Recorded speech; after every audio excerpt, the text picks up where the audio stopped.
In October 1989, a former policeman named Armand Nofemela was on death row in Pretoria. But just hours before he was due to be executed, Nofemela told his jailers that he wanted to speak to a lawyer. Nofemela would go on to explain that he was a member of a secret death squad operating within the South African Security Police and provided his lawyers with detailed accounts of some of the operations that he'd been a part of. Because he was black and a convicted murderer, the public largely ignored his story. But a month later, his ex-commander came out of hiding and confirmed the existence of Vlakplaas C1. The security police's secret death squad had told the media about how they not only carried out government-sanctioned assassinations, but also kidnapped, tortured, and murdered anti-apartheid activists, or turned them into professional killers tasked with murdering their own. And when apartheid came to an end, the investigations that followed would reveal the true moral decay at the heart of the apartheid government, a government which would stop at nothing to keep a white majority in power. When the National Party, aka the apartheid government, came into power in 1948, the African National Congress, or ANC, had already been in existence for 36 years. The organization had been established to advocate for the rights of black South Africans and did so by petitioning the ruling government and providing passive resistance. Their biggest complaint was the pass laws, which restricted the movement of black South Africans within the country and required them to always carry a passbook with them or face arrest and possible deportation to their tribal homeland. But when the first apartheid laws were put into place, the newly established ANC Youth League argued that South Africa's black, Indian, and coloured populations could no longer afford to sit by and watch on as their last remaining rights were stripped away from them. They advocated for a program of action which involved mass strikes, stayaways, and boycotts in a campaign that would become known as the Defiance Campaign. Members of the ANC protested by committing acts of civil disobedience, which included disobeying curfew rules, burning their passbooks, and entering areas that had been labelled as being for whites only. But the apartheid government declared that these protests were acts of anarchy, communism, and disorder, and that it was proof that the only language the blacks understood was a lashing. The Defiance Campaign was brought to an end in November 1952, after the then South African Minister of Justice, Charles Swart, ordered the police to shoot demonstrators on sight. But by then, the police had already started to open fire into crowds of protesters, leading to the deaths of at least 20 black South Africans and 5 white South Africans. But then, the Sharpeville massacre occurred. It began when the Pan-Africanist Congress announced that it would lead several protest marches around the country to protest the pass laws. It's estimated that on the morning of the 21st of March 1960, around 5,000 protesters made their way to the Sharpeville police station, where they were planning on demanding that the police arrest them for not carrying their passbooks. It's estimated that by 10 p.m., at least 20,000 people were gathered outside the police station. The security police, meanwhile, had sent reinforcements, which included 4 armoured personnel carriers and 130 police officers who had been armed with submachine guns and repeating rifles. They then proceeded to form a barricade around the police station and faced off against the growing crowd. Some of the protesters started to throw stones at the gathered police officers, and others rushed the barricade. At 1 o'clock in the afternoon, the police opened fire. At least 91 black people were killed, and more than 238 were wounded. And in the week that followed, dozens of protest marches and riots broke out around the country. The government declared a state of emergency, the leaders of the ANC were arrested, and the apartheid government declared that the ANC was now a terrorist organization. In the months that followed, Nelson Mandela set up an armed wing to fight back against the apartheid government called Umkhonto weSizwe, or MK for short, and the ANC started making plans to overthrow the apartheid government. In the years that followed, some members of MK joined up with other militant groups in the north, such as the Zimbabwe People's Revolutionary Army, or ZIPRA, and others went to China, Cuba, Vietnam, and the USSR, where they received the military training that they'd use to fight back against the apartheid government. However, South Africa's intelligence services were also fighting back. In October 1968, Prime Minister B.J. Vorster established the Bureau of State Security, also known as BOSS, which was handled by General Hendrik van der Berg. In the years that followed, van der Berg became one of the most feared men in South Africa. He quietly assembled a group of people whom he could rely on to eliminate any threat to the apartheid government, no matter where they were in the world. He's also known to have enlisted the help of General Lothar Neitling, a highly qualified scientist who supplied him with a range of chemical and biological weapons and undetectable poisons that BOSS used to take out its targets. According to his obituary quote, Vandenberg will be remembered as the sanctioner of assassination and torture in defiance of the apartheid state and as a consummate blackmailer through his vast network of spies and informers. Almost anyone who was not a rampant Afrikaner was the enemy, and he cast his formidable shadow far beyond South Africa's borders, seeking out anti-apartheid activists. It has also been alleged that Vandenberg commanded a covert unit known as Z Squad, which specialized in assassinations and the capture and torture and subsequent murder of anti-apartheid activists and members of MK and other liberation movements which were based in Zimbabwe and Mozambique. Boss also started to employ Askaris to use in operations that targeted the ANC. In other African countries, Askaris were black soldiers or police officers who served on behalf of colonial powers. The idea for creating Askaris who'd carry out missions on behalf of Boss came from the South African Security Police's operations in Namibia, where they were fighting a war against a liberation movement called the Southwest Africa's People's Organization, or SWAPO. A counterinsurgency unit called Kufut would regularly capture members of SWAPO and hold them prisoner. These men were then beaten and tortured and turned to double agents who were tasked with carrying out attacks against their own people. Vandenberg had seen how successful Kufut's missions had been as a result, so he created his own Askaris and ensured their loyalty by promising that they would be rewarded with money, property, and the safety of their family members. Jimmy Barney, one of the Askaris, would later explain that, quote, "Our job was to hunt cadres of either the PAC or ANC, and we killed them. If we think they were useless, we kill them. But if we think we can use them, we can arrest them and change them to Askaris." Boss considered them to be the perfect agents to use in a fight against movements like MK, since the Askaris were able to infiltrate these movements and take them down from the inside. After all, Vandenberg believed that, quote, "It was far more cost-effective and simpler to go into a township and murder victims identified as enemies of the state than to go to the tedious route of prosecuting them through the courts." Under Vandenberg's leadership, various leaders of anti-apartheid groups were placed under surveillance, others had their phones tapped, some died after they received suspicious packages in the mail, and some were outright murdered inside their homes. Others, like the anti-apartheid activist Steve Biko, were arrested and tortured for information and were then tied up and left in a cell until they passed away from the extensive injuries that they'd sustained. Vandenberg was forced to resign in 1979 after it became known that Boss was using state funds to run an extensive propaganda campaign, and Boss was restructured in 1980 by then Prime Minister P.W. Botha. He assigned Boss's intelligence monitoring services to the newly established National Intelligence Service, while their counterinsurgency teams were assigned to the South African Police's security branch.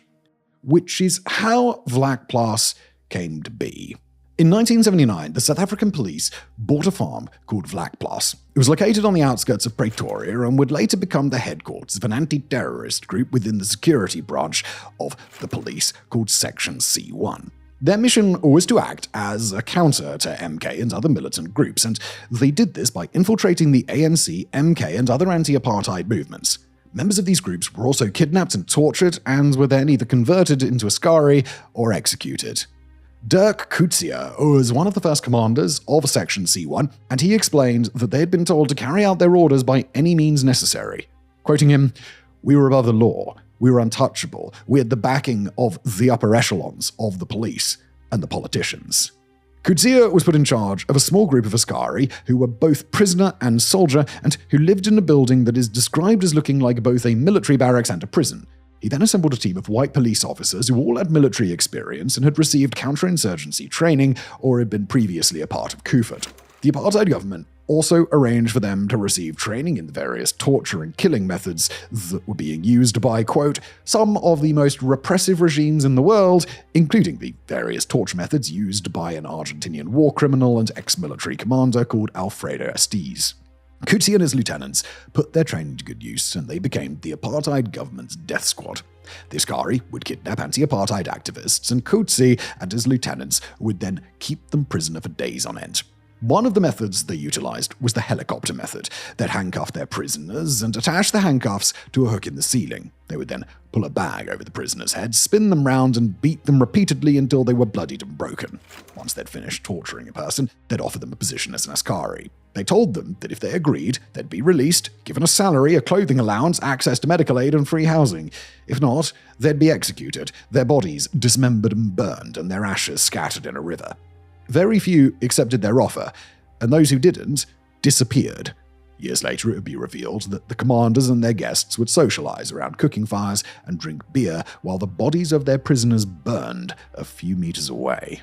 According to Joe Mamasela, there was torture on a daily basis, there were killings on a daily basis. We just turned into political serial killers. We had no respect for human life, and our commanders had no respect for our lives.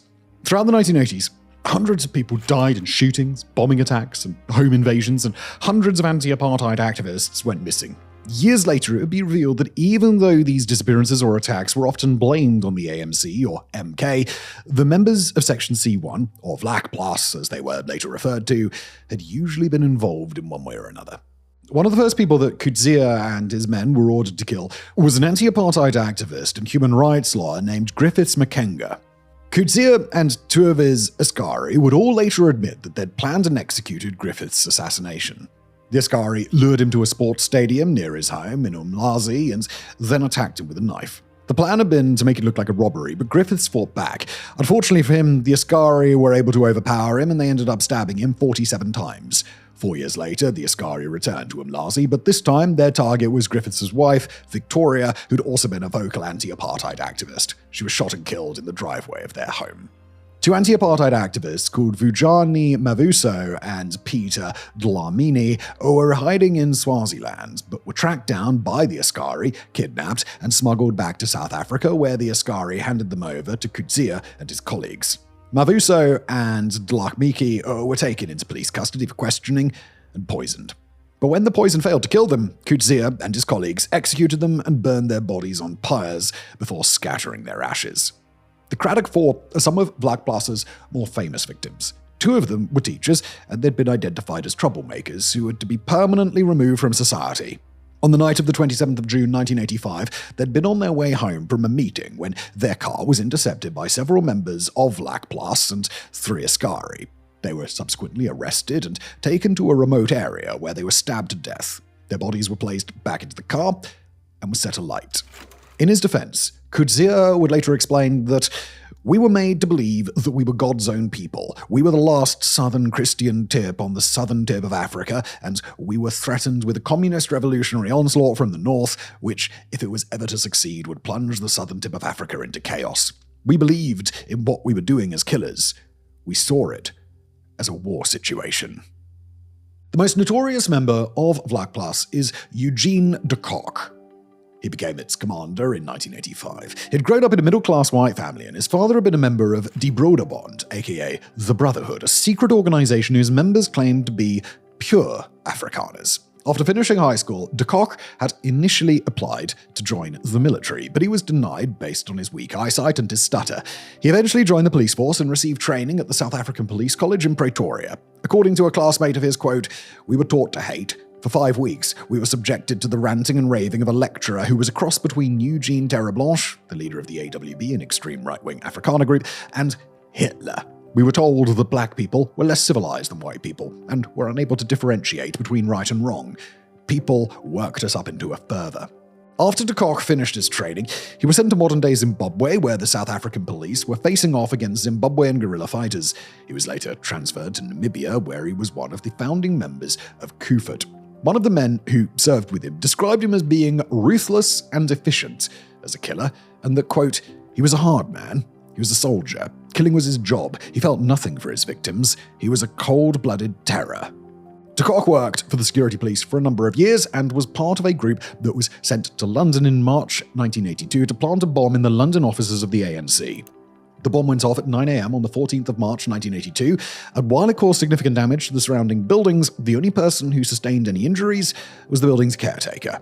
De Kock was transferred to Vlakplaas in 1983 and became the unit's new commander in 1985. By the time of his appointment, the white members of Section C1 had already gained a reputation for having wild parties during which they'd abuse drugs, drink excessive amounts of alcohol, and have sex with the women that they'd had sourced for that purpose.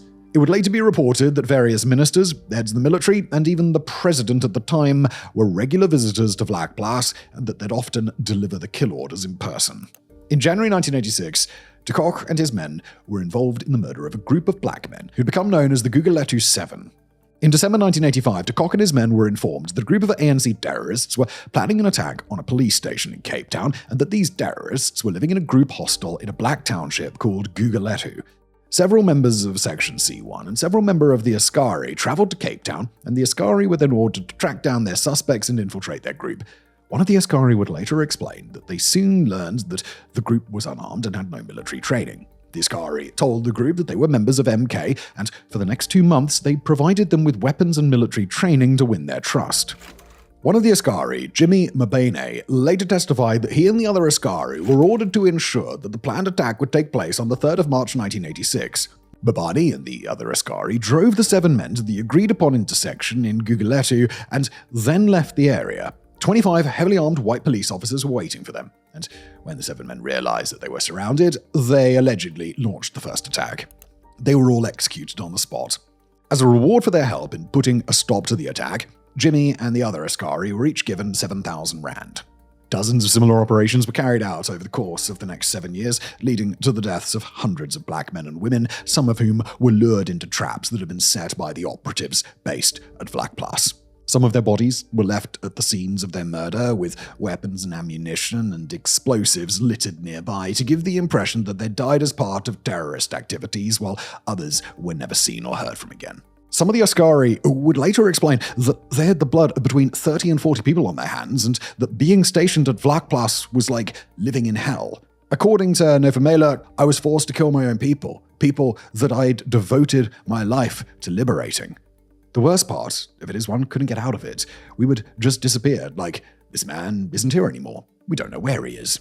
Many people who'd been at Vlakplaas, they just disappeared. If you posed a security risk, you were gone. In 1989, Armand Nofumela and a friend of his were arrested for the murder of a farmer named Johannes Lawrence.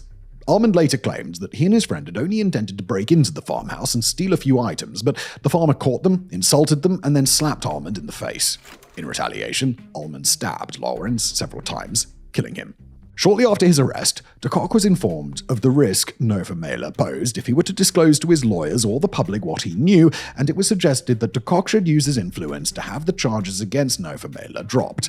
But according to Dirk Coetzee, the higher-ups informed them that, quote, he knows too much, let him hang. When Nofumela's story was made public on the 20th of October 1989, Coetzee was hiding in Europe after he'd managed to survive several attempts on his own life by the secret police. He contacted a journalist named Jacques Pau and told him everything he knew about Vlakplaas and its operations, as well as the details surrounding some of the assassinations he'd been involved in particular the murder of Griffiths Makenga. The then Minister of Justice ordered the creation of a commission of inquiry into the existence of Vlakplaas and its death squads, and for several months, de Kock and his operatives were forced to lie low and hide any evidence that Vlakplaas was indeed a death factory. Hundreds of documents were burned, and the majority of the Askaris were sent to Swaziland to hide. Journalists were told that Vlakplaas was a training base for the police, and were introduced to a few select Askaris who vehemently denied the existence of secret death squads. Meanwhile, Dirk Coetzee had already survived one attempt on his life. His lawyers, Berkey Malangini, wasn't so lucky and died when he opened a letter bomb that'd been meant for Coetzee. De Kock and his men also executed at least 5 of the Askaris, since there were rumors that they'd been considering contacting the media to tell their side of the story. Then there was the 11th of February 1990. Nelson Mandela was released from prison, and the apartheid government and the ANC started negotiations to bring an end to apartheid. De Kock and his operatives were still active for the next 3 years, but in 1993, Section C1 was officially disbanded, Vlakplaas was closed down, and de Kock was forced to take early retirement. On the 31st of January 1991, President F.W. de Klerk ordered the appointment of the Harms Commission of Inquiry into Certain Alleged Murders, also known as the Harms Commission. The commission failed to prove the existence of Vlakplaas and other similar death squads, and on the 24th of October 1991, President F.W. de Klerk ordered the appointment of the Commission of Inquiry regarding the Prevention of Public Violence and Intimidation, also known as the Goldstone Commission. In 1993, the Goldstone Commission confirmed the existence of Vlakplaas and notified the president that both the police and the South African Defence Force regularly conducted covert operations intending to destabilize the ANC and other liberation movements. Then on the 4th of July 1994, Eugene de Kock was arrested and taken into police custody. He subsequently received 129 charges ranging from fraud to murder and was eventually found guilty of 121 of them, including 6 for murder, 1 of kidnapping, 1 of culpable homicide, and many counts of fraud. He was sentenced to 2 life sentences and 212 years in prison. Then in 1996, the Truth and Reconciliation Commission was established, its goal to investigate all the wrongdoings that had taken place during the apartheid years and to, quote, bear witness to, record, and in some cases grant amnesty to the perpetrators of crimes relating to human rights violations.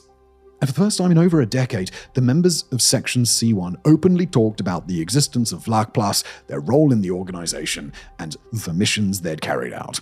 Several of the Askaris also testified about how they'd ended up at Vlakplaas and the role that men like Eugene de Kock had played in their capture and training. Coetzee and de Kock also testified, and Coetzee was eventually granted amnesty. Some members of Vlakplaas were also granted amnesty and were allowed to take up new positions in the South African police force. The Askaris, however, were left to fend for themselves. De Kock continued to serve his sentence until he was finally granted parole in 2015.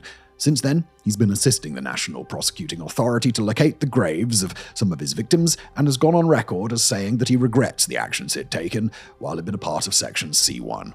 In the years that followed, Vlakplaas became a symbol of some of the darkest extremes that the apartheid regime was capable of. It was a place where ideology justified murder and loyalty was bought through fear. Yet today, it's just another house on a farm. No monuments have been erected to remember the horrors that took place there. 10 years from now, it's not likely that anyone would even care to remember. Thank you for watching.